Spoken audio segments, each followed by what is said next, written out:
jiran dia dapat, nikmat jiran dia dapat. Jadi kita kita buat ibadat. Sudah tentu akhlak dia. Kita kat Mekah hati kita bersih tu kan. Mak bapak kita pada tempat yang sewajarnya. Khususnya pada hari Jumaat, pahala kita memberi sedekah, memasukkan duit dalam tabung infak, menjamu orang makan, memberi para musafir dengan bekalan makanan dan seumpama dengannya, ganjaran-ganjaran yang begitu hebat dan begitu istimewa. Kita tahu, kita pernah dengar, kita pernah mendapat perkhabaran tersebut, tetapi kadang-kadang kita tidak ada kekuatan dalam kita nak melaksanakan suatu perkara yang kita ketahui. Maka dengan sebab itu, al-ilmu bila amalin kasyajarin bila thamarin. Kata pepatah Arab, ilmu yang kita ada pengetahuan tentang sesuatu perkara itu, tetapi kita tidak beramal dengan ilmu yang kita ada itu, kata pepatah tersebut, kasyajarin bila thamarin, seperti pokok tetapi dia tidak ada buahnya. Pokok yang tidak ada hasil, maka dia tidak ada manfaat dan tidak ada maknanya. Tuan-tuan para jemaah yang dirahmati Allah Subhanahu wa taala. Pada tengah hari ini saya nak berkongsi dengan tuan-tuan tentang suatu sifat yang perlu kita buang dalam diri kita.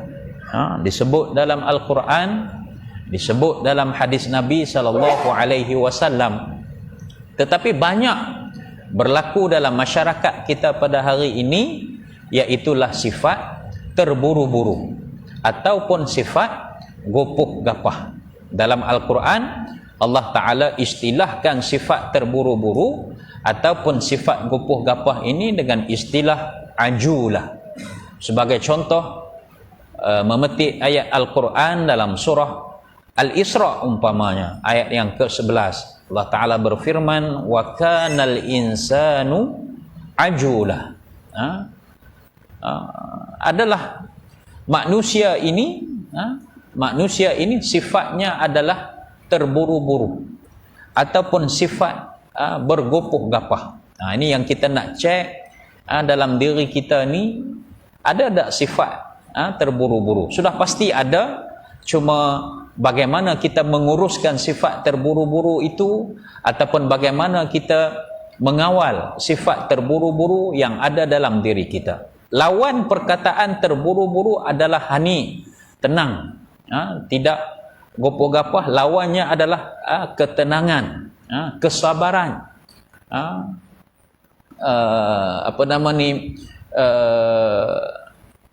berfikir panjang. Kan, itu kalau kita tidak terburu-buru, artinya kita memiliki sifat ketenangan, kita ada sifat kesabaran, dan seumpama dengannya. Dalam sebuah hadis sahih, Nabi SAW berpesan kepada kita, gopoh gapah itu adalah amalan syaitan. Nabi kata gopoh gapah itu adalah amalan syaitan, kecuali dalam 5 perkara. Kita boleh bergopoh gapah dalam 5 perkara.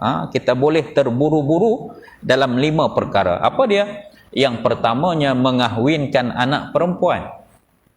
Dalam hadis riwayat Muslim, hadis sahih, Nabi kata tergopoh gapah itu, terburu-buru itu adalah amalan syaitan, kecuali 5 perkara. Pada 5 perkara itu, pertamanya mengahwinkan anak perempuan apabila sampai masanya.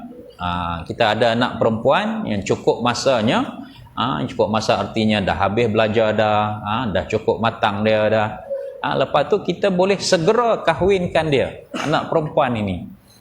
Sebab ini sunnah yang dituntut oleh Nabi SAW. Bahkan dalam mazhab Imam Syafi'i, wali mujbir, dia ada wali mujbir, ada wali ab'ad, kan? Wali mujbir ini seperti contoh ayah dan juga datuk dan ke atas.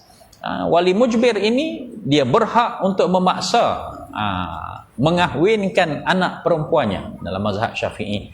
Namun dengan syarat-syarat yang tertentu. Walaupun boleh memaksa, wali mujbir boleh memaksa anak perempuan untuk berkahwin, tetapi ada syarat-syarat yang tertentu. Sebagaimana disebut, tidak ada persengketaan di antara wali dengan anak wanita tersebut, anak perempuannya. Dan calon yang nak dipaksa, nak dikahwinkan itu adalah seorang yang soleh dan sekufu. Sekufu artinya sama taraf, dan tidak berlaku musibah dengan sebab paksaan tersebut. Jadi sebab itu dalam hadis Nabi ni boleh kita segerakan kahwin anak perempuan apabila sampai masanya. Yang kedua, kita kena bersegera dalam terburu-buru ni buat apa dia? Hendaklah kita membayar hutang apabila sampai masanya. Apabila cukup masa tempoh yang kita janjikan untuk membayar hutang itu, maka kita hendaklah bersegera membayar hutang. Jangan duk tangguh-tangguh lagi. Sebab orang yang tangguh-tangguh dalam membayar hutang ini dikhawatiri dan dibimbangi dia berlaku musibah, berlaku kematian dengan yang tidak disangka-sangka, menyebabkan dia memberi kesan roh orang yang mati, maka amalannya tergantung. Amalannya tergantung. Orang yang tidak mampu menjelaskan hutang ini. Wa iza tadayantum bidainin ila ajalin musamma faktubuh. Dalam Al-Quran Allah Ta'ala sebut, apabila kamu nak berhutang dengan sesuatu hutang dalam satu tempoh, maka hendaklah kamu tulis tempoh ataupun syaratnya, berapa lama nak hutang itu, di antara orang yang berhutang dengan orang yang memberi hutang. Orang yang memberi hutang bersetuju tempoh sekian, orang yang berhutang pun setuju tempoh sekian. Faktubuh, Allah Ta'ala perintahkan supaya ditulis, dicatatkan. Itu arahan tu, arahan yang perlu dibuat oleh orang yang berhutang. Sebab bila sampai tempoh masanya, maka hendaklah dia segera untuk melunaskan hutangnya. Kalau tak mampu, tak mampu tu tak apa, kena maklumkan kepada orang yang memberi hutang itu, saya tak ada, saya ada keuzuran, saya tidak ada kemampuan untuk membayar hutang. Kalau orang tu izinkan, alhamdulillah. Tapi kalau dia tidak izinkan, maka hendaklah berusaha memenuhi janji-janji yang telah pun ditunaikan, yang dimateri, dituliskan itu. Yang ketiga, kita hendaklah bersegera. Nabi kata, sallallahu alaihi wasallam kata, hendaklah segera kalau berlaku kematian, hendaklah disegerakan mengkebumikan jenazah tersebut. Kan, mengkebumikan jenazah tersebut. Bila ada kematian ini, tuan-tuan dan puan-puan, hendaklah disegerakan. Jangan ditangguh-tangguhkan dalam satu tempoh yang agak lama, dan dia merupakan satu perkara yang tidak digemari. Kita nak tunggu orang daripada sana datang, orang daripada sini datang, seboleh-bolehnya. Kalau datang pun tak ada apa-apa juga, kan. Doa sampai, mohon keampunan, insya-Allah akan sampai kepada jenazah tersebut. Jadi tak perlulah kita nak tunggu lama-lama untuk mengurus ataupun mengkebumikan jenazah. Yang keempat, perkara yang Nabi suruh kita bersegera, kena buat segera, iaitulah menjamu tetamu yang datang ke rumah. Tetamu datang ke rumah, disuruh oleh Nabi SAW supaya bersegera menghidangkan juadah ataupun jamuan, mengikut kemampuan kita, mengikut keperluan kita. Kadang-kadang orang jamu segera ni orang perli pula, amboi macam nak suruh balik dah ni, kan, baru sampai terus ayat kopi kan, Datuk kan. Orang Kedah dia lagu tu, dia bila sampai je tetamu masuk, terus nak hidang ayat kopi. Ni nak suruh pi dah kan, koi pi lah kata. Kan. Tidak, ini adalah merupakan suatu sunnah.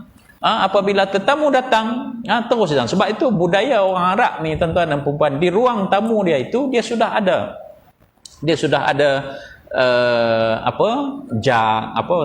teko orang panggil kan.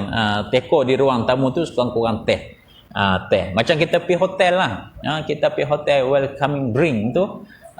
Sudah sedia ada, tetamu sampai aja dia jemput dah untuk kita minum, menggembirakan tetamu. Bukan bermakna nak suruh dia balik cepat, tetapi itu adalah merupakan di antara perkara-perkara yang Nabi suruh. Dan yang terakhir, 5 perkara Nabi sebut dalam hadis ini yang perlu kita gopoh gapah, yang perlu kita segerakan, iaitulah segera bertaubat apabila kita melakukan suatu kesalahan. Hendaklah kita segera bertaubat. Kita jangan tangguh lagi, jangan tunggu, jangan fikir panjang. Wasari'u ila maghfiratin min rabbikum wa jannatin arduhas samawati wal ardu uiddat lil muttaqin. Allah Taala suruh segera memohon keampunan, segera memohon bertaubat kepada Allah Subhanahu wa taala. Jangan tangguh kita kata aku ni macam mana ya, tikam nombor ekor ni payah nak berhenti ni kan. Hari ni tikam, lepas tu nak taubat, takut minggu depan nak beli lagi. Jangan tunggu kata payah lagi ni nak berhenti ni, tangguh dululah taubat. Tapi dalam Islam, bila kita buat satu maksiat itu, kita hendaklah merasa menyesal dan kita segera bertaubat. Seboleh-bolehnya kita tak mau buat lagi benda itu. Tetapi kalau tidak ada kemampuan, bukan tidak ada kemampuan, kelemahan, kegagalan, nak buat juga ataupun terbuat juga, maka mintalah lagi keampunan kepada Allah Subhanahu wa taala. Dan Allah itu dia tidak jemu mendengar permohonan ampun dan permohonan maaf daripada hambanya. Sebab itu Allah Taala sebut kullu bani Adam, bukan hadis Nabi SAW, kullu bani Adam khata wa khairul khata'ina at-tawwabun. Setiap bani Adam, setiap manusia ini semuanya melakukan kesalahan. Khata, kita semua buat kesalahan. Wa khairul khata'ina, adapun sebaik-baik orang yang bersalah. Ada yang baik juga, orang yang bersalah. Kita buat bersalah, kita buat kesalahan, kita buat kesilapan, kita buat dosa. Tapi Nabi kata sebaik-baik orang yang berdosa ini, iaitulah orang yang segera bertaubat kepada Allah Subhanahu wa taala. Jadi tuan-tuan, kita banyak dosa, kita banyak melakukan kesalahan, kita banyak melakukan kesilapan. Hendaklah kita bersegera bertaubat, dengan seboleh-bolehnya, dengan taubatan nasuha. Taubat nasuha artinya kita tinggalkan terus dosa yang kita lakukan, kita berazam untuk tidak mengulangi lagi dosa tersebut, dan kita menyesal dengan penyesalan yang bersungguh-sungguh. Maka itulah dikatakan taubatan nasuha. Dan orang yang bertaubat ini, tuan-tuan dan puan-puan, tuan-tuan sekalian, Allah Ta'ala ganjarkan dengan pelbagai ganjaran yang kadang-kadang kita tak sangka-sangka, yang kadang-kadang kita tak tahu, tiba-tiba Allah Ta'ala bagi. Sebab sifat Allah Subhanahu wa Ta'ala ini Ar-Rahman Ar-Rahim. Ar-Rahman ini Allah Subhanahu wa Ta'ala Maha Pemurah. Pemurahnya Allah Subhanahu wa Ta'ala, kita tak minta pun dia bagi. Ada tak kita rezeki, kita tak pernah minta kan? Kita tak pernah minta suatu pangkat, kita tak pernah impikan suatu kedudukan, kita tak pernah berdoa nak minta itu minta ini, tapi Allah Ta'ala anugerahkan kepada kita. Ini atas sifat Maha Pemurahnya Allah Subhanahu wa Ta'ala. Dan dia bagi kemurahan dia itu, dia bagi kepada siapa sahaja yang dia kehendaki. Dia bagi kepada siapa sahaja yang dia kehendaki, beriman ataupun tidak beriman seseorang tersebut, sebab sifat pemurah Allah Subhanahu wa Ta'ala. Orang Islam ke, orang bukan Islam ke, Allah Ta'ala bagi pakat sihat belaka, pakat ada rezeki makan minum meraka, pakat ada harta benda kekayaan belaka, sedangkan dia tak beriman pun kepada Allah Subhanahu wa Ta'ala. Bahkan kadang-kadang kita lihat orang yang tak beriman itu, kadang-kadang dia rezeki dia lebih murah daripada kita. Sebab apa? Sebab Allah ini dia maha pemurah. Dia bagi kepada semua orang. Orang tu beriman ke, tak beriman ke, minta ke, tak minta ke, atas sifat Rahman Allah Subhanahu Wa Taala dia bagi. Tetapi Ar-Rahim, Ar-Rahim artinya penyayang. Sayangnya Allah Subhanahu Wa Taala ni hanya khusus kepada orang-orang yang beriman sahaja. Allah Ta'ala dia tak sayang kepada orang-orang yang tidak beriman. Allah Ta'ala dia tak sayang kepada orang-orang yang fasik, yang munafik, orang yang asi, yang kaki maksiat, yang kaki mungkar. Allah Ta'ala tak sayang. Allah Ta'ala bagi, tetapi bagi dengan perasaan yang tidak sayang. Dia bagi juga, tapi bagi dengan perasaan kemungkaran, mungkarnya Allah, apa namanya, kemarahan. Allah Ta'ala bagi dengan perasaan, dengan keadaan Allah Ta'ala tidak redha kepada orang tersebut. Maka dengan sebab itu tuan-tuan, kita dituntut supaya kita bersegera dalam melakukan taubat. Jangan kita tangguh-tangguh lagi, sebab taubat ini dia akan banyak memberi manfaat kepada diri kita. Sebagai contoh dalam surah Nuh, Allah Ta'ala sebut, فَقُلْتُ اسْتَغْفِرُوا رَبَّكُمْ إِنَّهُ كَانَ غَفَّارًا يُرْسِلِ السَّمَاءَ عَلَيْكُمْ مِدْرَارًا وَيُمْدِدْكُمْ بِأَمْوَالٍ وَبَنِينَ وَيَجْعَلْ لَكُمْ جَنَّاتٍ وَيَجْعَلْ لَكُمْ أَنْهَارًا. Allah Ta'ala sebut, bersegeralah memohon keampunan Allah. Nabi Nuh menyeru kepada umatnya, فَقُلْتُ اسْتَغْفِرُوا رَبَّكُمْ, aku berkata kepada umatku supaya mereka ini segera bertaubat, beristighfar kepada Allah Subhanahu Wa Taala. Innahu kana ghaffara, sesungguhnya Allah Maha Pengampun. Sebab umat Nabi Nuh ini umat yang degil, yang keras kepala. Nabi Nuh ajak berpuluh-puluh tahun supaya mereka ini beriman kepada Allah, tetapi mereka tidak beriman. Berapa orang saja yang beriman? Ada riwayat katakan sekitar 80 orang, tak sampai 100 orang. Sedang Nabi Nuh berdakwah berapa tahun? Lama Nabi Nuh berdakwah, hampir 1000 tahun. Walaqad arsalna Nuhan ila qaumihi falabitha fihim alfasanatun illa khamsina ama. Dan ketika mana kami utuskan Nuh untuk berdakwah kepada kaumnya, alfasanatun, 1000 tahun. Alfa 1000, sanah tahun. Illa khamsina ama, kecuali 50 tahun. Berapa tahun? 950 tahun. Itu matematik dalam Al-Quran. Allah Ta'ala sebut 1000 tahun, kemudian tolak 50 tahun. Illa khamsina ama, Allah Ta'ala kata utuskan Nabi Nuh 1000 tahun kecuali 50 tahun, bermaksud 950 tahun Nabi Nuh alaihi salam berdakwah kepadanya. Tapi tak sampai 100 orang yang beriman kepada Nabi Nuh alaihi salam. Bahkan mereka ini melakukan kemungkaran, atatun fahishata, mereka ini mendatangi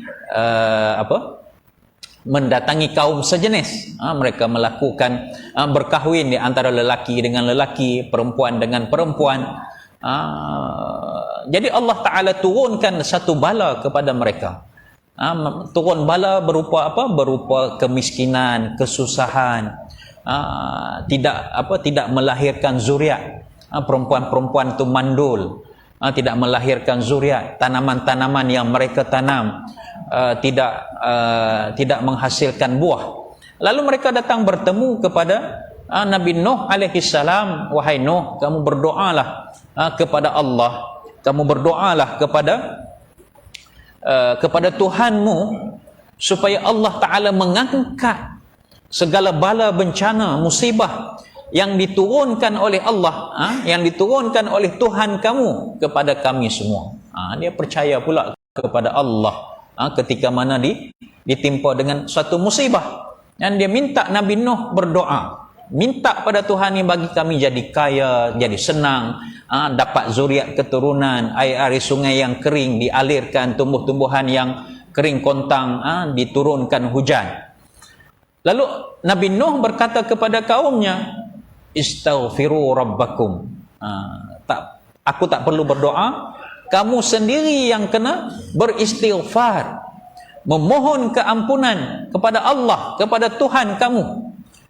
Istaghfiru rabbakum innahu kana ghaffara. Sesungguhnya Allah Tuhan itu adalah Maha pemberi pengampun. Kamu dah buat silap banyak, kamu dah buat dosa besar, kamu dah buat pelbagai kesalahan kamu telah buat, tapi minta ampun kepada Allah, nescaya Allah akan memberi pengampunan.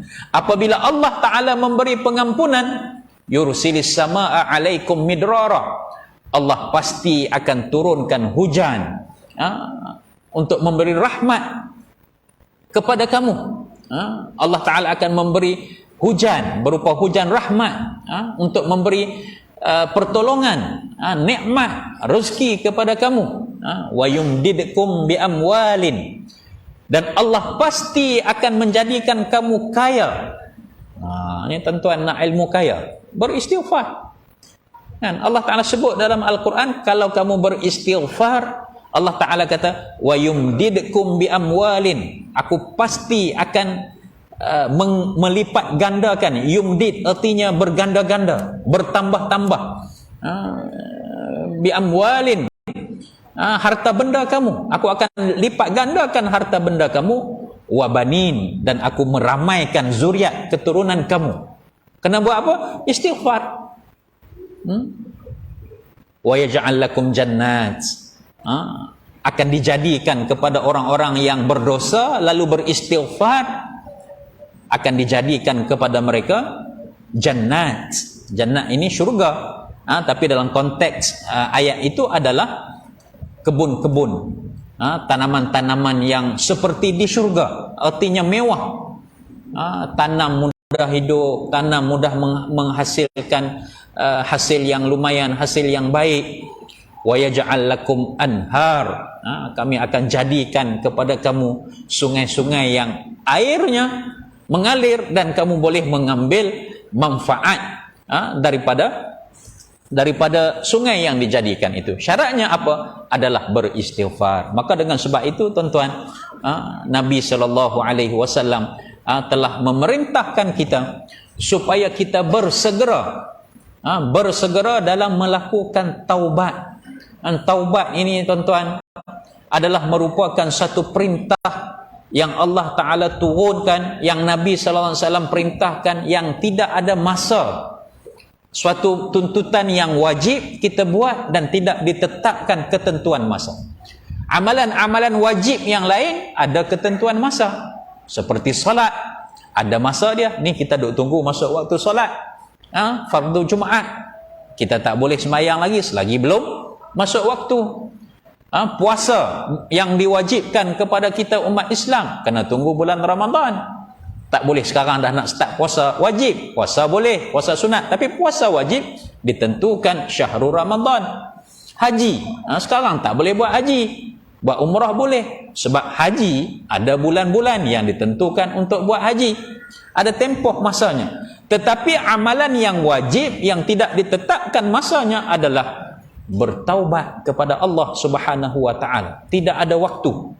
Setiap masa, setiap keadaan, setiap waktu kita diperintahkan untuk memohon keampunan, memohon taubat kepada Allah Subhanahu wa Ta'ala. Maka tuan-tuan, bersegeralah kita memohon keampunan, bersegeralah kita memohon taubat kepada Allah Subhanahu wa Ta'ala, kerana ia adalah merupakan suatu perkara yang sangat diperintah, yang sangat dituntut oleh Allah dan juga Rasul sallallahu alaihi wasallam. Maka itulah 5 perkara yang saya sampaikan, yang saya kongsikan kepada tuan-tuan pada tengah hari ini, iaitu tentang suatu sifat yang Islam tegah supaya kita jangan bergopoh gapah dalam setiap perkara. Apa dia?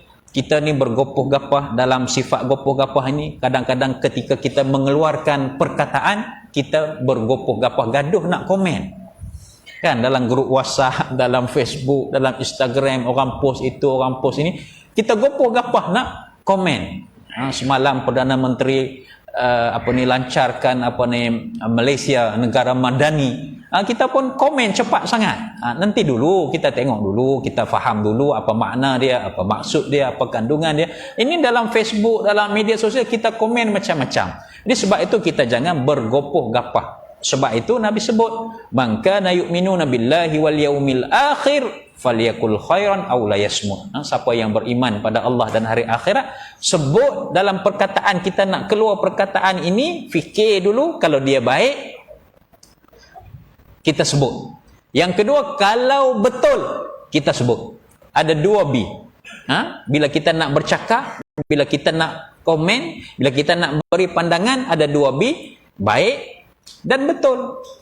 Ada baik, kita rasa benda tu baik, kita nak komen, tapi betul ataupun tidak betul pendapat kita. Kadang-kadang betul berita itu kita nak sebarkan, tetapi adakah dia baik untuk disebarkan?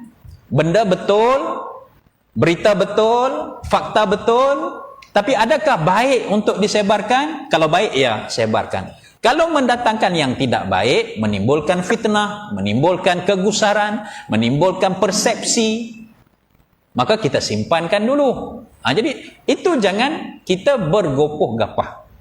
Itu yang pertama. Bergopoh-gapah ketika kita mengeluarkan pandangan, pendapat, idea, kata-kata, cepat sangat nak bergopoh-gapah. Yang kedua, kita bergopoh-gapah ketika mana kita meminta hajat sesuatu kepada Allah Subhanahu wa ta'ala. Kita gopoh-gapah. Kita mohon doa berapa lama?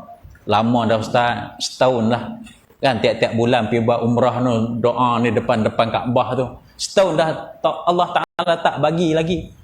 Jangan tunggu, jangan kita gopoh, jangan kita gopoh-gapah. Sebab dalam Islam kita kena faham, ya, sesuatu doa, sesuatu hajat yang kita mohon, kita nak kepada Allah Subhanahu wa ta'ala.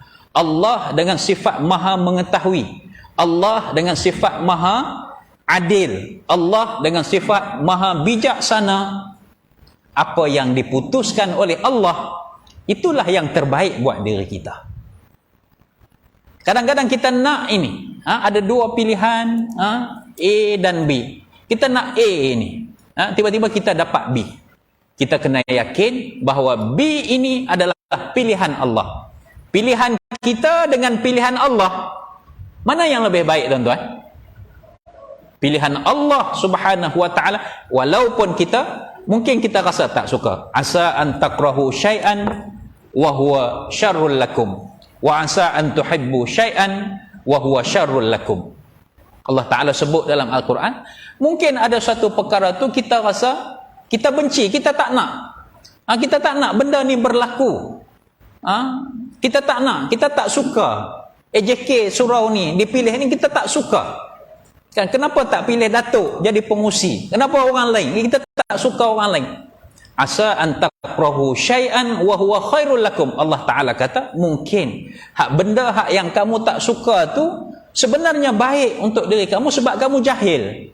Kamu tak tahu matlamat dia, kamu tak tahu hikmahnya, lalu kamu bersangka buruk.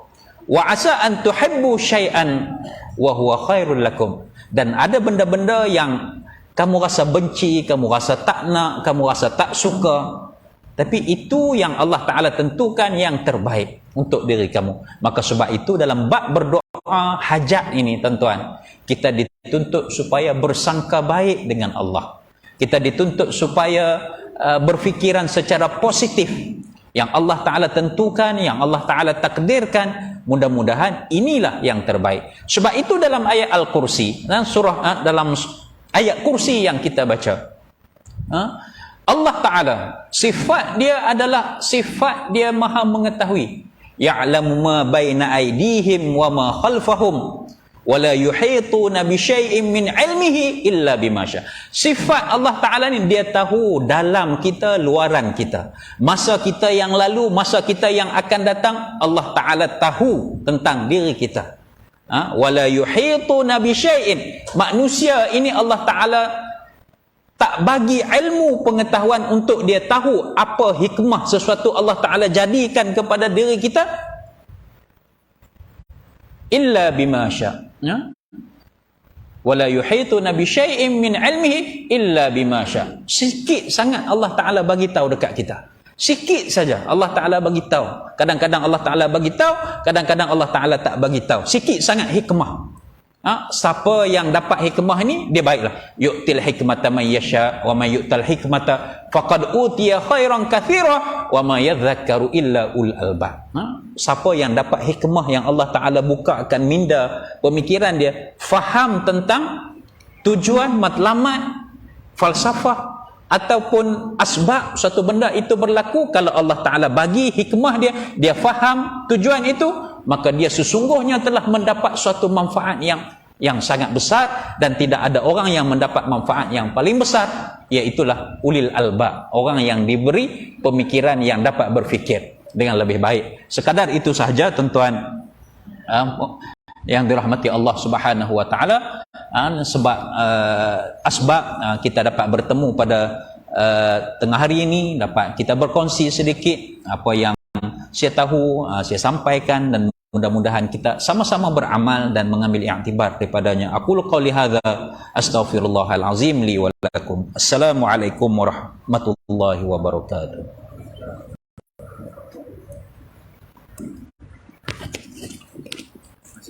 Ya.